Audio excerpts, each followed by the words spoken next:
Good evening, everyone. This is Friday, the 26th day of December 2025.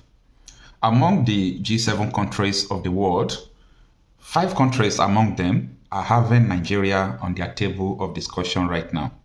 Just like when people will sit on the dining table, they put food there, and people will be discussing on how to share the food or how to cook the food, what to do with the food.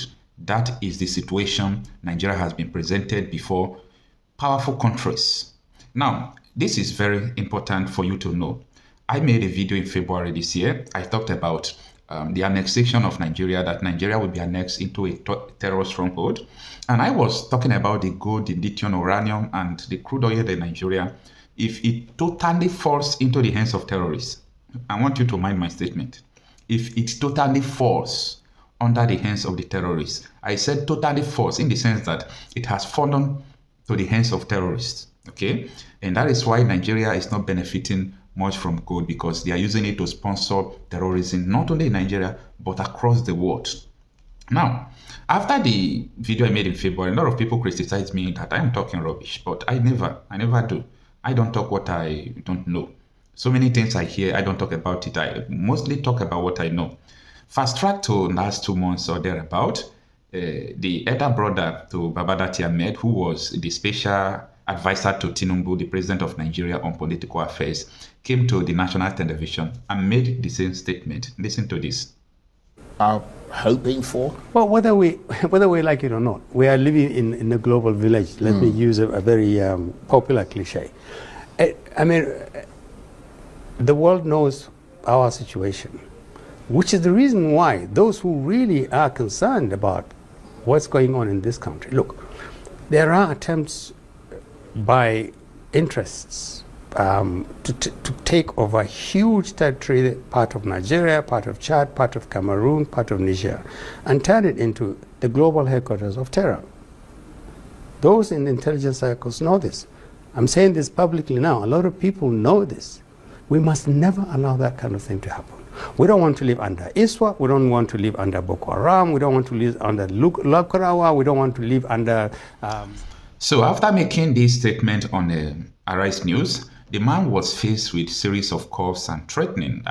How dare you leak such secret to the public? But these people should understand that this is no longer confidential, because we leak the secret right from time before Nigerians. But you know what?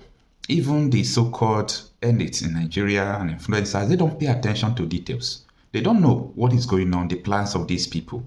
Now, the reason why I am trying to draw your attention to this, why the world is talking about Nigeria right now, is because the world knows what is going on in Nigeria. Even though Nigerians don't know, the world knows.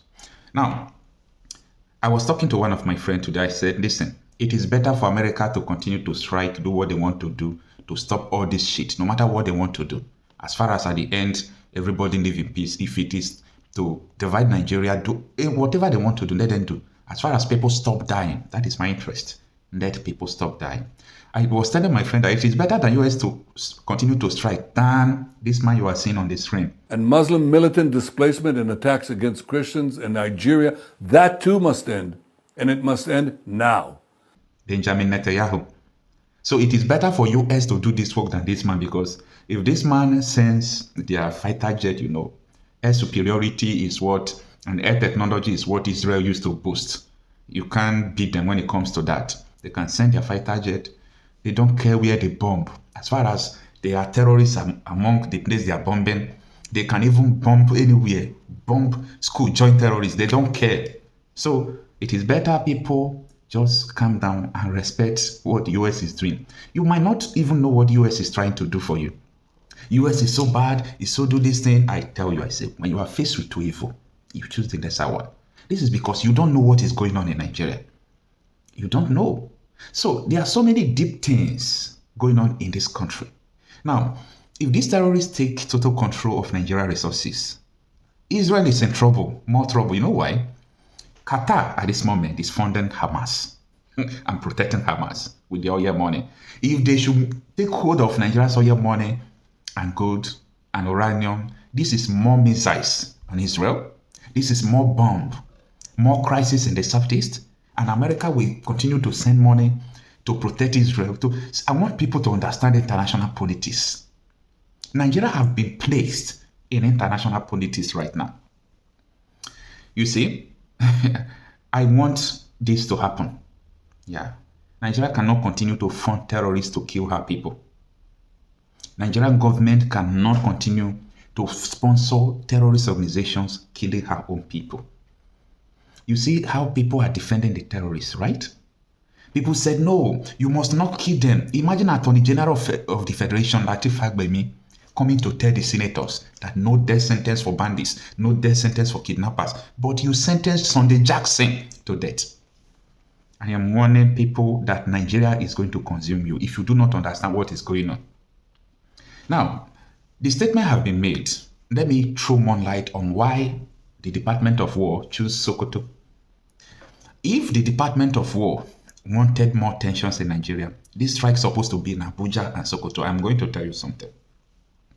They choose Sokoto not because Sokoto is the worst hit by terrorists. Bandits have infiltrated Sokoto. Bandits have taken over Sokoto. We are aware of that. But you see Borno State, Kwara State, Kogi State, Southern Kaduna, part of Enugu State. These places are the den of cells of terrorists. They have taken control over these places. But you know what? They choose Sokoto State because every terrorist activities happening in Nigeria is being coordinated in Abuja and Sokoto. I want you to save this video. Okay? Abuja and Sokoto, these two places are two kingdoms where terrorist activities are being planned. Why Abuja? Abuja because the people who have infiltrated the government or the legislatures, they are there in Abuja, mapping out strategies and so on and so forth. Do you remember how Benue State Governor Alea was silenced? I pity that man. Like, he chose politics over sincerity. This is a man who have, from his own conscience and ability, he dig down to figure out who are killing Benue people. The list was with them. The list was made open, and they sent us the list. I saw the list, but I can't publish the list because it was not officially released. They can tell me that this is a fake list. It's not true, and they will just put me into trouble. But I have the list. The names of senators that the judicial panel of inquiry indicted of sponsoring people who are killing Benue people. This man did not stop there. He was courageous enough to come to national television. He came to the national television. He told everybody that, yes, we have concluded our investigation. Senators are involved, killing Benue people, and so on and so forth. Because top politicians who are very functional and are in the National Assembly and are in Abuja are the architects and arrogants of not just instigating, but harboring and keeping these people and feeding them in the bushes and taking care of all their needs and buying all the other gadgets for them. This is extremely unacceptable. If they do not love the lives of the people and then they're only fighting for their own political position, I think I am serving the interest of the common masses, and it is a concern to me, and it is my right to protect them. So once we receive this report this coming week, we're going to take it up and take it up very seriously. All right. There are quite a number of big names that are mentioned here. So this is where we are. All right. We'll be looking forward to the report and making it public. He sent forth the document. The documents left Nigeria. I told you people these things before. After some times, I don't know what happened to this man. He just made a U-turn. He said, nothing like Christian genocide again. Nothing like this. Nothing like genocide. Nothing is going on. But the world knows. Yeah, the world knows. I was looking into my history. I just saw what happened in 2023, where people were massacred in Plateau State, where they gave military 33 distress code. Like, the world has been watching Nigeria right from time. If you don't know and understand Nigeria security or insecurity situation, don't put your mouth. Don't put your mouth. It is deeper than you think. This is not all about Boko Haram. It's not all about bandits. This is all about an agenda to turn Nigeria into a terrorist stronghold, or a terror stronghold, sorry. This is just all about a plan. And this is a very long-term plan. So a long-term plan is not something that you solve urgently with just one strike. The America knows what is going on. All these countries, they knows actually what is going on in Nigeria. So take it or leave it. something is about to happen in Nigeria. Mark it somewhere. It might take time. Like people will be saying nothing is going to happen again. Something is about to happen in Nigeria. The world, works with interest. They don't work with law. I want to repeat this to you. This world works with interest. They don't work with law. Law does not exist where these oligarchs, where they are, these powers that be, they don't obey laws. It's all about interest. If Nigeria is totally captured, the world is in trouble. If West Africa is being captured, the world is in trouble because they are going to subdue Niger and Morocco. You don't get this. You will not understand this. If they capture like Nigeria, Mali, all these countries, they will subdue Niger and Morocco. And when they do that, Europe is in danger. So this is all about international politics. But what do I know, Seth? Listen to this. I've served the military intelligence for the past 35 years. It has always been the case. Our problem is religion and social-cultural. I mean, people will expect me to come here and start talking about kinetics, about operation and so on. I've been an operational commander all my life. I've commanded warships, I've commanded troops, I've commanded men outside Nigeria and so on. But I'm not going to come to your station to discuss kinetics. The problem is not kinetics. In 2017, 2016, I'm always a member of the Security and Intelligence Brief at the Defense Headquarters. I told them, General Lawrence Shakin then, that the challenge we have in this country cannot be solved the same way we solved the problem of Niger Delta. The Niger Delta problem was solved during Yaradua time, basically by me. And I told them that we can't use that same template for Boko Haram. I told General Lawrence Shakin to look at the center of gravity of the problem. And we all came together. I was made a member of the committee, including Atahiru that just died was a member of that committee in 2016, 2017. And we came to a conclusion after several arguments. Okay. And the arguments were three. To identify the center of gravity of the problem, one group said it is the fighters, the Boko Haram fighters are the center of gravity, so we should go after them. Another group said the center of gravity of Boko Haram is Abubakar Shekau. So if we go after Abubakar Shekau, then the problem of Boko Haram will be solved. I took exception to the group. I said that is not the center of gravity of the problem of Boko Haram insurgency that we were having between that 2012 and 2017. And General Lawrence Shakin asked me, allow me, why are you giving problem? What is the problem? Give us the answer. And I told General Lawrence Shakin, if I tell you the answer, you're not going to be able to solve the problem. He said, what is the problem? I said, the center of gravity of Boko Haram and insurgency in Nigeria are the sponsors of that program. It was beyond us. Because the job we need to do is kinetics. Fight, destroy places, resolve issues. Yep. But we cannot resolve issue of sponsors of Boko Haram that were in Buhari's government, that we know them. When you say we, who I was in the military intelligence. Okay. And the defense headquarters staff that I work with, they know. And that was why we couldn't pursue that aspect that could have resolved that problem. Because you need to arrest people. And recently, 400 people were gathered as sponsors of Boko Haram. Why is it that Buhari government has refused to try them? So the government knows sponsors of Boko Haram? Of course, it's in the news. In April this year, the government said they have arrested 400 Bureau de Change related, people that were sponsoring Boko Haram. They told us. And Abu Dhabi also helped us to arrest few Nigerians, tried them, we know them. Why can't this government, if not that they are partisan and they are actually part of the charade that is going on, why can't they bring those people out for trial? So the Bureau de Change operators on the one hand, but you particularly said people in government. Are those part of the Bureau de Change, or those people that you say are in government are still there, government is aware, and government is condoning them? The people I mentioned that are in government are not these ones they just arrested.